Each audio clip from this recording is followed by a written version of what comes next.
প্রথমে তো শুনেছি যে না ডোনাল্ড ট্রাম্পের সাথে মিল আছে, কিন্তু হুবহু যে একটা গরুর চেহারার সাথে মিলে যেতে পারে সেটা কখনো কল্পনাও করতে পারিনি। তো সেম টু সেম চেহারা কিভাবে হয়, গরুটার চুল থেকে নিয়ে ফেশিয়াল যে স্ট্রাকচার পুরোটাই মিলে যায় একদম ডোনাল্ড ট্রাম্পের সাথে। পরম যত্নে মহিষটির কপালের ওপরের সাদা চুল ব্রাশ দিয়ে আঁচড়ে দিচ্ছেন খামারের একজন কর্মী। আদর করে মহিষটির নাম রাখা হয়েছে আলোচিত এক বিশ্ব নেতার নামের সঙ্গে মিলিয়ে। অনেকের মতে মহিষটির কপালের সাদা চুলের ধরন অনেকটাই মার্কিন প্রেসিডেন্ট ডোনাল্ড ট্রাম্পের চুলের সঙ্গে সাদৃশ্যপূর্ণ। সে কারণেই ব্যতিক্রমীভাবে এর নাম রাখা হয়েছে ডোনাল্ড ট্রাম্প। আসন্ন ঈদুল আজহাকে সামনে রেখে কোরবানির পশুর হাটে প্রতি বছরের মতো এবারও শুরু হয়েছে বিচিত্র নামের পশুর আনাগোনা। 200-র বেশি সার্ভিস ও ফিচারে লেনদেনের সব বিকাশ অ্যাপে সম্ভব। তবে এবার আলোচনার কেন্দ্রবিন্দুতে নারায়ণগঞ্জের বিশাল আকৃতির এই গোলাপি মহিষ ডোনাল্ড ট্রাম্প।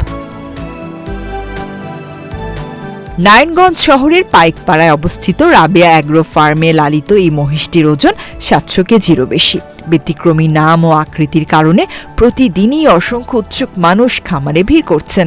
সামাজিক যোগাযোগ মাধ্যমে ছবি ও ভিডিও ছড়িয়ে পড়ায় এটি এখন স্থানীয় আলোচনার শীর্ষে। প্রথমে তো শুনেছি যে না ডোনাল্ড ট্রাম্পের সাথে মিল আছে, কিন্তু হুবহু যে একটা গরুর চেহারার সাথে মিলে যেতে পারে সেটা কখনো কল্পনাও করতে পারিনি। কিন্তু রিলসে দেখার পরে বা ছবি টবিতে ফেসবুকে দেখার পরে লাগলো যে না এটা তো হুবহুই ডোনাল্ড ট্রাম্পের মতো দেখতে। তো ওই উৎসাহতেই আমরা যেমন চলে আসলাম এই ফার্মে ডোনাল্ড ট্রাম্পকে দেখার জন্য। এসে তো পুরাই অবাক যে না কিভাবে এত সেম টু সেম চেহারা কিভাবে হয়, গরুটার চুল থেকে নিয়ে ফেশিয়াল যে স্ট্রাকচার পুরোটাই মিলে যায় একদম ডোনাল্ড ট্রাম্পের সাথে। আর স্পেশালি ট্রাম্পের জন্য আমরা এখানে এসেছি, ট্রাম্পকে দেখার জন্য। অনেকদিন ধরে কিউরিওসিটিতে ছিলাম যে ট্রাম্পকে দেখবো, অবশেষে দেখা হলো। পুরোই মিল আছে ট্রাম্পের সাথে, যেভাবে ট্রাম্পের নাম দেওয়া হয়েছে একদম একদম মিল। সবচেয়ে বেশি মিল তো হেয়ার স্টাইলে তো পুরোই মিল পাওয়া যায়, প্লাস আইসের সাথেও আমি মিল পেয়েছি। আমার কাছে লাগছে যে হ্যাঁ আসলে পুরো ট্রাম্পের মতো। আর কালার তো আছে পিঙ্ক পিঙ্ক, ওইটাও একটু হোয়াইট পিঙ্ক, একদম মিক্স হয়ে গেছে। খামার সূত্রে জানা যায় গত বছরের কোরবানি ঈদের প্রায় 1 মাস পর রাজশাহীর পশুর হাট থেকে মহিষটি কেনা হয়। এরপর থেকে বিশেষ পরিচর্যায় খামারে লালন পালন করা হচ্ছে। ইতোমধ্যে লাইভ ওয়েট হিসেবে প্রতি কেজি 550 টাকা দরে ঢাকার এক ক্রেতার কাছে মহিষটি বিক্রি হয়েছে। ঈদুল আজহার আগে সেটি হস্তান্তর করা হবে বলে জানিয়েছেন খামার কর্তৃপক্ষ। খামারের স্বত্বাধিকারী জিয়াউদ্দিন মৃধা জানান এটি বিরল এলভিনো জাতের মহিষ। এগুলাকে গোলাপি মহিষ বলা হয়, এলবিনো জাতের মহিষ। এই জাতটার নাম হচ্ছে এলবিনো। না ডবল গরু যেটাকে বলা হয় সেটাকে আমাদের মিরকাদিমের হাসা গরু বলা হয় আর কি, ডবল। ওগুলা এক জাত, এটা এক জাত। ওগুলা গরু, এটা মহিষ। কালো রঙের হয়ে থাকে, মহিষ কালো রঙের হয়ে থাকে। এই মহিষগুলো এলবিনো মহিষগুলো গোলাপি রঙের হয়ে থাকে, সাদা গোলাপি কালারের একটা আভা থাকে।